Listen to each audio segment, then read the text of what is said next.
Welcome to a two-player demonstration of Smalltown Tales. I'm Angie. And I'm Bill. We'd like to show you how you can have fun creating stories using Smalltown's simple framework and its standard game. We'll be playing about 1/3 of the game to give you an idea of how it plays. We reviewed the 36 plot structures and selected 2, a forbidden love, romance, and a psychological horror. Each drew 8 story cards, discarded to these 4 cards for our opening hand. We'll keep our hands open face, and when we play from it we'll move our cards up like this.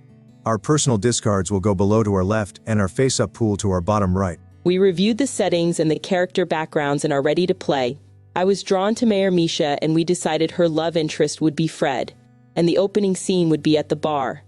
Let's begin. I'll start my opening scene. As Misha stepped into the dimly lit bar, she spotted Fred sitting alone, his attention fixed on the baseball game. "Fred, you know it's not good to drink alone," she teased, a soft smile playing on her lips.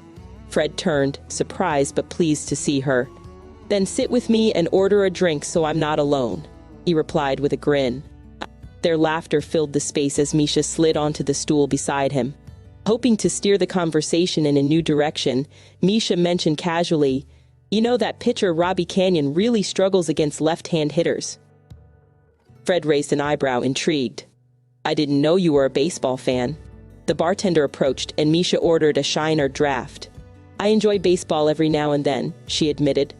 "I was first base on UK's women's softball team, tried pitching but I loved the action at first." Fred hesitated, a bold idea forming in his mind. Should he risk it? What the hell? "Misha, you're an impressive woman. Do you think I have a chance of making it to first base?" Misha laughed, both at his audacity and her own surprise at how easy this felt. "I wouldn't be sitting next to you if I didn't think you had a chance." As she said it, Misha's heart raced, the weight of her words sinking in. It had taken months to muster the courage to approach Fred. Now, as she sat beside him, she couldn't help but wonder what her family would say when they found out she was dating a white man. But in this moment, none of that mattered. They were together, and that was enough for now. Okay, that's my opening scene. Before I ask if anyone wants to enhance my scene, let's review how I followed the advice of the romance, forbidden love. I did a good job at the first 2 stages. Misha is drawn to Fred despite the racial issues she may face from her extended family. And they are both exploring the next steps of their relationship. Does anyone want to enhance this scene? Wow, that was a great opening scene. Actually, I was going to save my enhance card, but I'd like to use it and my current cards to prolong Angie's scene. I'll play this enhance card, prolonging the scene using the same characters. Fred, torn between excitement and fear, nervously runs his fingers through his hair and twirls his mustache, his thoughts fixating on Misha. Could she be the one to save him from the demonic force haunting him? "After you finish that beer," he starts, but the bartender's sudden outburst cuts him off. "Damn it, who left this cigarette burning on the bar? It burned me." The room briefly jolts before returning to its usual lethargy. "Would you like to grab something to eat?" Fred asks, his voice tentative. "Sure, I'm free on Saturday," Misha replies, thinking of her mayoral duties. "I love supporting our local spots. I'll be right back." As she heads to the restroom, Fred can't shake the thought of the bartender's burn, or the vision of the little girl engulfed in flames last month. Would Misha be safe from the demon?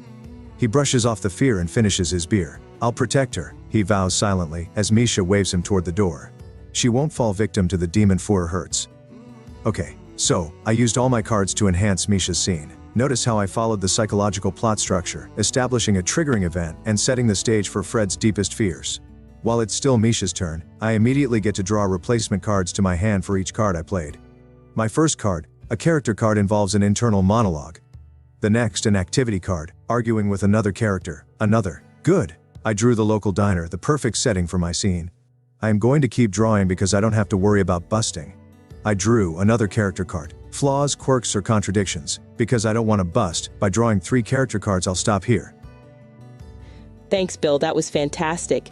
Now I get to end my turn by discarding my cards to my discard pile, and Bill takes his cards for his discard pile.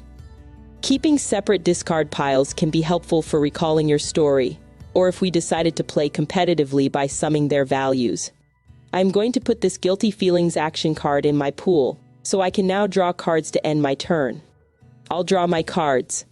The first is a character card, talking about an authentic relationship. The second, an activity card, Good. It's about a romantic relationship. I'll put that to use. I'll keep drawing. The next, an activity card involving an uncontrollable emotional event. That will be interesting to add. I'll start thinking of what Misha might do as she and Fred seek dinner. Now it's your turn, Bill. Thanks, Angie. I'll get started. Fred and Misha walk side by side, the quiet of the main street amplifying Fred's uneasy thoughts as they head toward the Blue Haven diner. The smell of onions sizzling on the grill wafts through the air, and the entry bell chimes as they step inside and find a booth by the front window. Fred acknowledges Patty, the waitress, with a nod. "Thanks, Patty. I'll have the onion burger," Fred says, distracted. His gaze is drawn to the grill, where the flames flare up, licking at the greasy patties with an intensity that seems unnatural. He blinks, pulling himself back as Misha orders a salad and coffee. "So, Misha, how did you come to live in Smalltown?" Fred asks, trying to ground himself in conversation. "My great-grandfather was a slave who moved here from the south to start fresh. He opened the barbershop that Benito runs now," Misha explains, her voice warm with pride. "That's impressive," Fred responds, though his thoughts are still tangled. "My family were sharecroppers.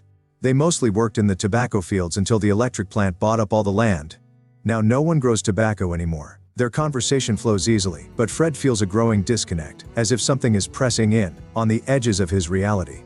When Patty returns with their meal, Fred's heart skips a beat. His burger is charred beyond recognition, blackened to a crisp.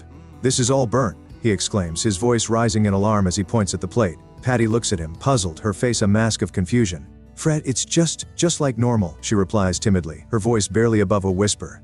Fred glances down, his pulse racing. The burger is perfectly cooked, just as he ordered. His breath catches in his throat. "I swear, I thought it was all burnt up," he mutters, apologizing weakly.